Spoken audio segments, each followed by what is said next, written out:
Chapter 44 of Escape from Mr. Lemoncello's Library. Zipping across the slick marble floor, Kyle and his team, trailed by Haley, practically slid into Community Reading Room B, where Andrew Peckelman stood with a notepad jotting down everything that was written on the whiteboard walls. "Hey," shouted Akemi, "that's cheating." Andrew spun around. His eyes were the size of tennis balls behind his goggle glasses. He sputtered. "You guys left the door open."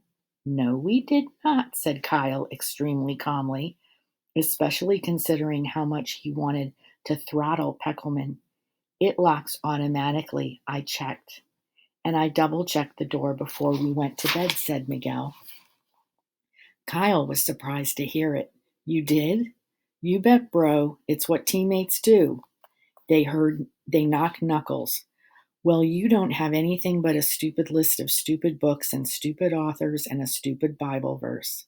"A verse which?" boomed Mr. Lemoncello, whose face had just appeared on the video screen wall. "You would do well to memorize, Mr. Peckelman." "Thou shalt not steal." Mr. Lemoncello was dressed in a curled white wig and a long black robe. He looked like a judge in England. He slammed down a rubber gavel on his desk. It made a noise like a whoopee cushion. "Will everyone kindly join me in the Rotunda reading room at once?" Everybody shuffled out of the meeting room and into the Rotunda. They were shocked to see that Mr. Lemoncello himself was seated behind the librarian's desk at the center of the circular room. This was no hologram. This was the real deal. Charles, all smiles, made a grand entrance, slowly descending one of the spiral staircases. "Good morning, everybody," he called out cheerfully. "What's all the excitement? Did I miss something?" "Just your man Andrew trying to cheat," said Miguel. "What? Oh, good morning, Mr. Lemoncello. I didn't expect to find you here inside the library. Isn't today your birthday, sir?" "Yes, Charles, and there's no place I'd rather be on my birthday than inside a library surrounded by books, unless, of course, I could be on the bridge to Terabithia."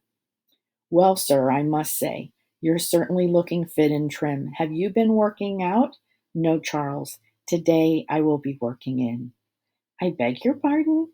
"Today I will be working here, inside the library, supervising the final hours of this competition." "Oh, I don't think it will take hours, sir," said Charles. "Not to brag, but I suspect some of us will be going home very soon." "You are correct. For instance, Mr. Peckelman. He will be leaving right now." "What?" whined Peckelman. "Why?" "Because you cheated. You tried to steal the other team's hard-earned information." Peckelman's eyes darted back and forth. "It wasn't my fault. It was Charles's idea." He whipped up his arm and waggled a finger. "Charles told me to do it. He made me do it. Mr. Peckelman, please approach the bench, which this instant is actually a desk. Let me see the library card you used to gain access to Community Meeting Room B." Somewhat reluctantly, Andrew handed it over. "Is your name Sierra Russell?" "No, sir," Andrew said to his shoes. "He stole my card," said Sierra. She opened her latest book and pulled out the library card bookmark. "Whose card do you have, Sierra?" asked Charles. "Andrew Peckelman's." "Aha," said Charles. "He pulled the old switcheroo, eh?" "Because you told me to," said Peckelman. "Really?" Charles said. "How dare you make such a scandalous accusation? Do you have any proof?" "I don't need any stupid proof. You bullied me into stealing Sierra's card."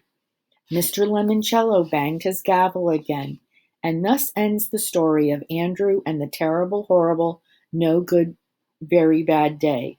Mrs. Bunny, a hologram of the old lady bunny from Goodnight Moon, hopped on top of the librarian's desk. "Good night, Andrew," said the bunny. "Your time with us is all through."